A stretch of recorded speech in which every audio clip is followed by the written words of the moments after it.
Hello, everyone, and welcome to the Real Positive Girl podcast with me, Sabrina. This is the show that'll help you become your best self. And today we are talking about no one is coming to rescue you, a victim mindset. But before you jump into that, as always, I want to invite you to come say hi to me on social media, on Instagram and TikTok. I am at Sabrina Joy Barroso, and I'd love to say hi to you and talk to you in the DMs. And so go ahead and give me like a DM or just say hi or leave a comment or anything.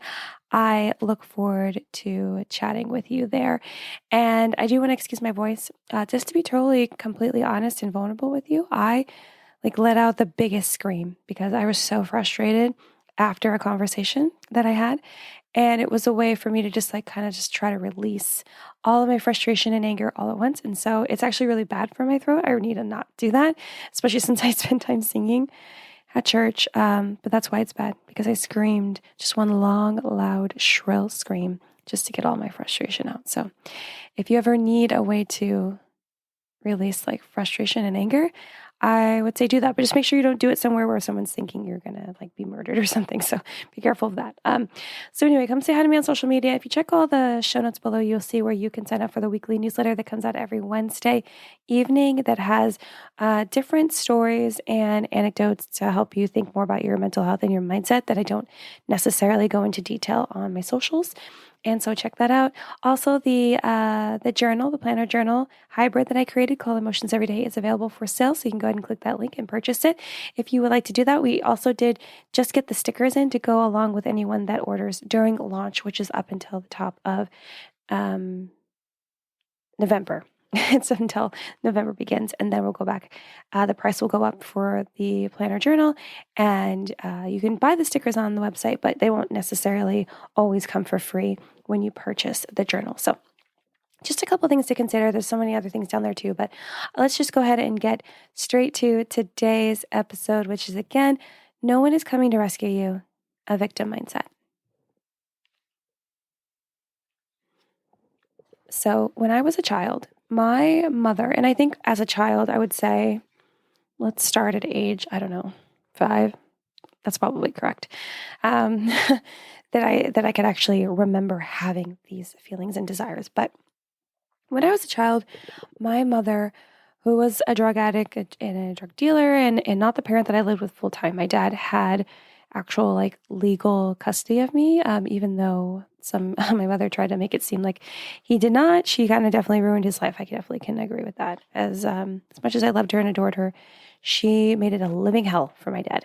But regardless, when I was living with when I was a child, and I would see her, and she would visit, and she would find different places to live close to me, to stay in touch, even though I was one of 6 of her children.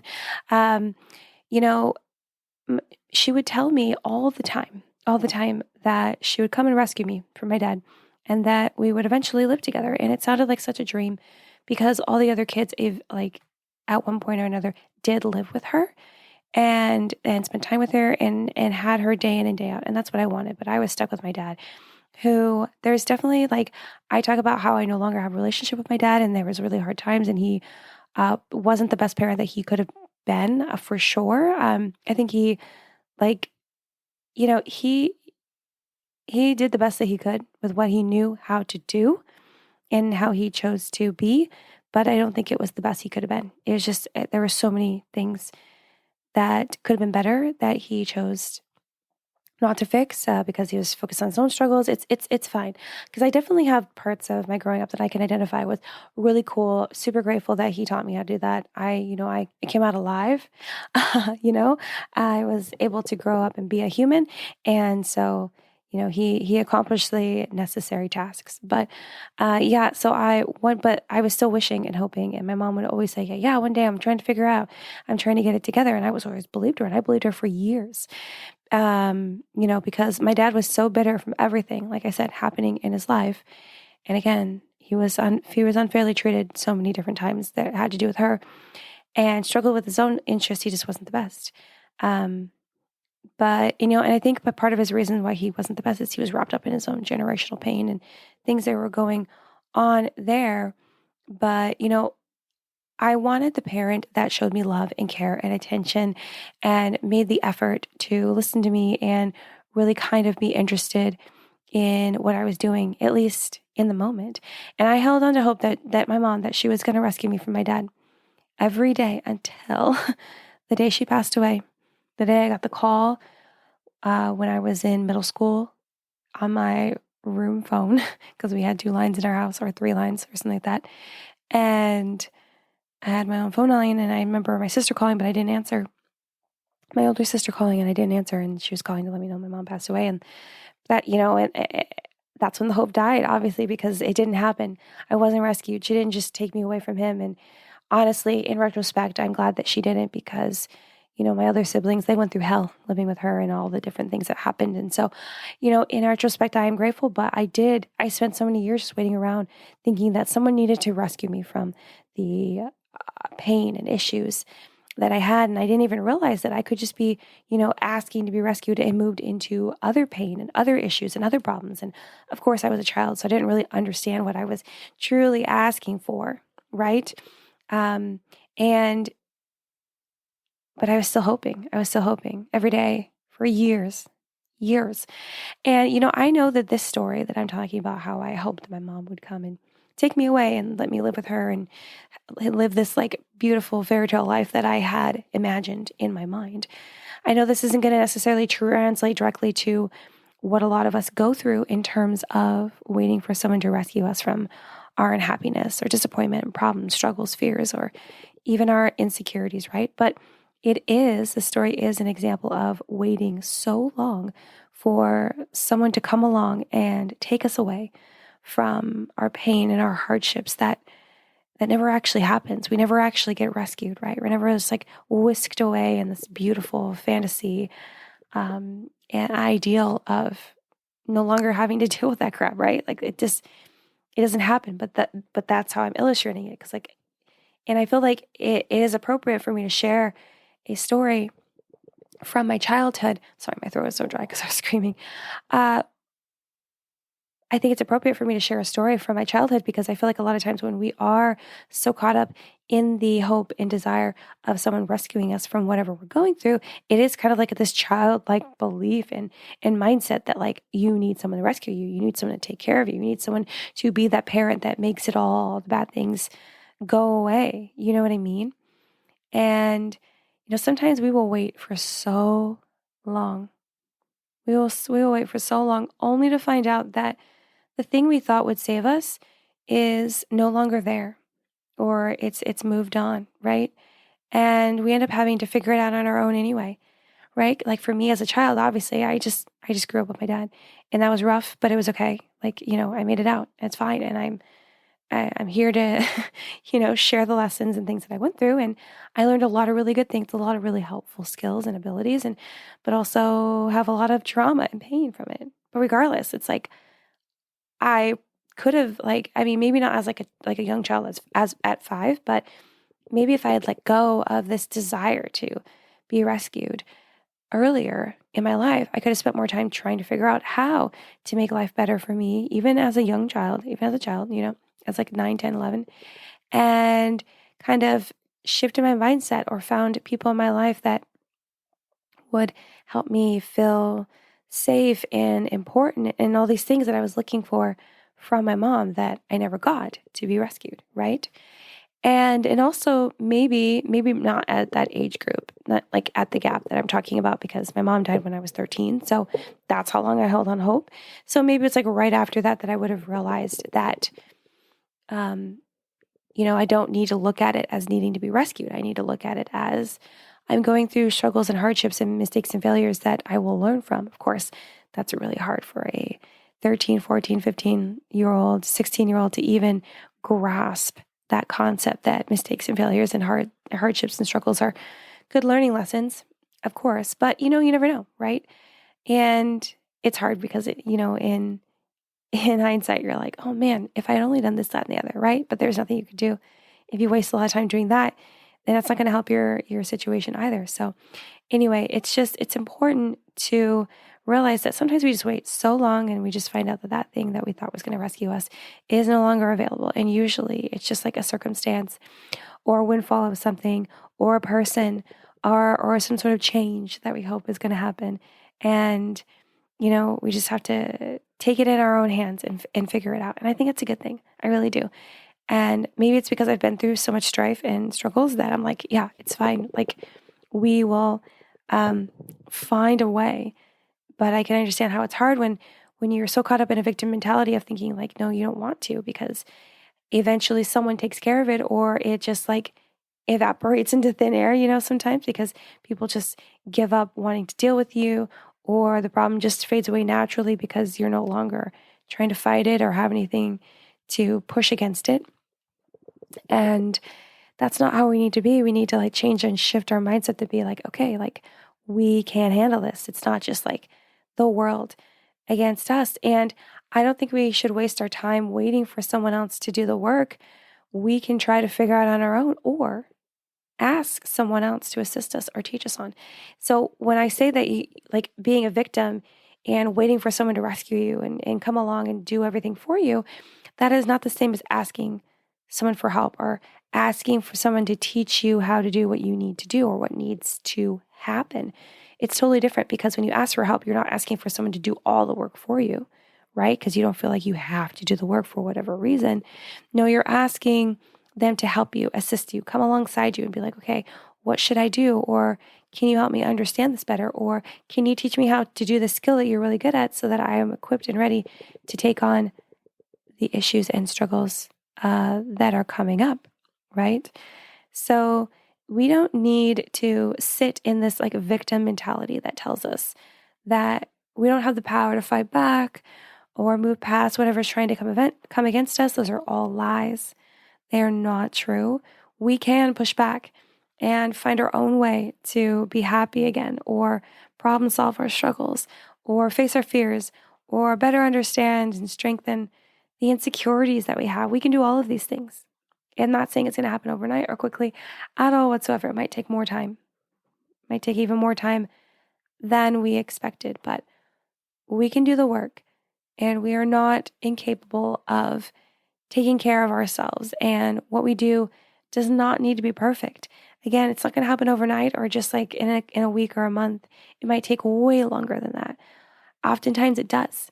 And it doesn't have to be perfect in however we decide to push back against what's coming at us or try to solve whatever issues that we have.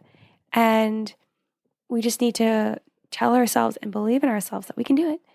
And we don't have to continue to sit in this victim mentality of that's holding us back and telling us that everything is against us and we are the only person that knows the truth. Like it's not true. We have to do our part, we have to do our due diligence, and God will come in and assist us as time goes on. That's truly what I believe. So in today's episode, I did that whole like loud tisk thing. Sorry. In today's episode, I want to talk about how we can tell whether or not we are struggling with victim mentality. And I understand that like if you follow me on social media, then you know that I already have a video that I quickly go through how you can tell kind of like, behaviors and mindsets, how you can tell that you struggle with victim mentality. But I think there's a couple new ones in here that if you do follow me on social and you saw that video that weren't in that video, but also we're going to like kind of dive a little bit deeper into those as opposed to just saying like what it is. So don't feel like, oh, I've already seen this on social, so I don't need to listen. It's just going to be a little bit deeper, right? And so yeah, today we're going to talk about how you know whether you're struggling with victim mentality. And then the next episode that comes out after this one, which will be Monday, which will be Halloween of 2022, I will talk about what we can do to shift away from the victim mentality. And I was thinking today, I was like, wow, it's been a while since I've like done 2 episodes that are related to each other. So that should be fun. So in today's episode, let's go ahead and talk about like how you can tell you are living with a victim mentality, like a victim mindset.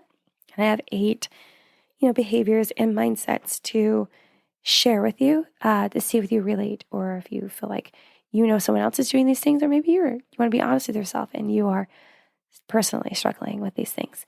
So the first one is blaming other people for your feelings or situations. Often, if you're not new here, you know that I often talk about how we are the only people responsible for ourselves, for our emotions, for our reactions, for our responses. We are the only people. We say people make us feel this way and that way when they actually don't.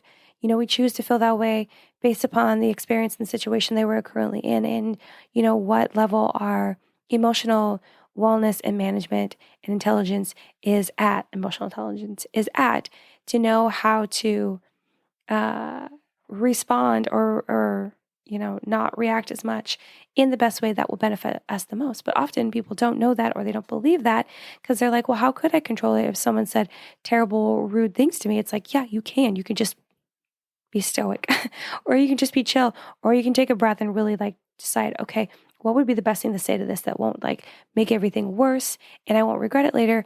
And again, it'll benefit me, right?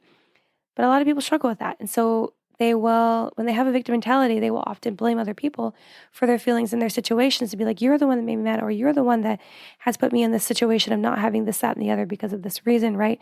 And always pushing off the blame onto someone else, because it couldn't possibly be their fault, because they feel like they've done everything that they're supposed to do based on their own expectations, which is totally unfair, because life just throws curveballs all the time, doesn't it? And so we can't just be like, oh, we're going to decide how we live life. And if life doesn't cooperate, it's life's fault, right? No. So blaming other people for your feelings and your situations, that is definitely a sign of victim mentality. Number 2 is making your problems bigger than it is. So this would be like increasingly like inflating your problems and your issues when it's some small thing that needs to be dealt with, or that happened, like maybe someone, cut you in line, and you make it seem like it was the worst thing, where they like purposely cut you in line and they've somehow made you feel guilty and bad about it, that you didn't offer it to them. And it's this whole big drama that you just kind of like draw out, and you make your problems bigger, because also you want to make your problems bigger so they seem bigger than anyone else's problems, so people feel bad for you and then they want to do things for you. It's this whole like manipulation game that, if you do struggle with victim mentality, you might not even realize that you're playing that game, because you're just so immersed in that behavior and that mindset of being a victim, right? So making your problems bigger than it is definitely a sign of victim mentality. And just be cool about it. I know sometimes we like to add like a dramatic spin to how our day was. Totally fine. But if you're just trying to blow it out of proportion, it's unnecessary. Number 3, thinking the world is out to get you. This is like a classic, a common sign, a common like quote unquote symptom of having victim mentality. You think that everyone's out to get you. You think the world's out to get you. You think that you are so good and close to perfect that you could never be doing the wrong thing, and everything you're doing is right. Even when someone told you to do something differently, but you decide to do it in your own way, you're like, oh, well, I know this is going to be better, and they're going to appreciate it, which is such, oh man, it's deep. It's deep, like really trying to like, paint over everything and not make it seem like you're doing anything wrong. But so if you think the world is out to get you, if you think that everyone else is always wrong and you are rarely wrong, you're always right, or you're often right, then you might be struggling with a victim mentality. Number 4 out of 8, you guys. 4 is always using your struggles to justify your toxic behavior. Always using your struggles to justify your toxic behavior. So this would just generally being an excuse of being like, oh, well, I was super mean to her because I had a bad day, right? That is using your struggle of having a bad day to justify you being mean to that person, because you're like, oh, I can't help it, I was just having a bad day. Or even, this is a very classic example that one day I'll bring up to my husband, because he feels like he has to have coffee before he's like awake. But if you were like, oh yeah, I was super rude to them because I just haven't had my first cup of coffee yet and I need to, or else I'm the worst person ever. It's an excuse. It is like a poor, terrible, awful, ugly excuse. And it is you thinking, it is you like using your struggles to justify your toxic behavior of being rude and backlash and all this stuff, just because you haven't had your cup of coffee yet, just because you haven't been able to indulge in that dark brew that just makes you feel awake and alive. It's an excuse, and it definitely demonstrates a victim mentality and also narcissism. A lot of these are like narcissism as well. So that was number 4. Number 5, you think everyone is purposely trying to hurt you. So it's kind of related to like you think the world's out to get you, but oftentimes you can go a step deeper and think, oh my gosh, you think that everyone's out to hurt you. You think people are purposely, out there You might identify certain people that you assume, which is terrible, don't assume anything, but you assume, always ask questions. You assume that are out to get you, are wanting you to feel pain. And so you're like, oh my gosh, they are telling lies about me, or they're saying this, that, or the other, or they're making me look really bad, or they're not calling me back because they don't like me, or they don't want other people to like me, or they told all these people this, that, and the other. And so you are really like deep. I would say you're super deep in your victim mentality if you are thinking that everyone is purposely trying to hurt you, and going as far as to make it super over dramatic by being like, oh my gosh, that person cut me in line at the coffee shop because they wanted me to feel really bad and they didn't care about me and boohoo. And it's just like that kind of thing where it just like extends to this level of like absolute ridiculousness. Absolute ridiculousness. So you think everyone's purposely trying to hurt you. Number 6, you find things to complain about even when things go well. I have several people in my life that are like this, and it drives me crazy because it's not as though I'm like living in this like toxic positivity world where everything is great. Yeah, I'm very like neutral. I'm very like, okay, like this really sucks, but I am super grateful that this is going well, or I have this, or I have this to lean on, or, I look at this thing and it reminds me that I was able to get through that struggle. So that means I'm able to get through this struggle. You know what I mean? So being positive, leaning into gratitude, but not overly positive where it's just sickening and not helpful at all. But, so it's tough for me when I hear people complain, even though something's going really well. And that happened recently in our household where, it's hard right now because we're trying to make decisions on whether or not we need to trade time for money or money for time. And because we're moving and we're just like we're moving physically into a house, and then we're also moving into a different season of life. And it's hard in different areas with our kid, with our work, with our business, and all this stuff, right? So in our mindsets, and it's hard, but it can be so easy. And it's so easy to be negative, right? It's so much easier to be negative and just complain, even if things are going really well. And for us, it's like things are finally picking up, but it's like you want to nitpick at it because you need something to just be upset about, to really like carry on this disposition of I'm a victim, nothing is wrong with me, I'm not doing anything wrong, it's on everyone else, which is not true at all. So you find things to complain about even when things are going well, because you could easily just like not say those things or focus more on like what you're grateful for and being grateful for the things that are going well right now in the present. Number 7, and sorry, that might sound confusing, but I mean like grateful, like being grateful and thankful for things that happened in the past and grateful for things that are happening like right now in the present. That's what I meant. I don't think that was clear.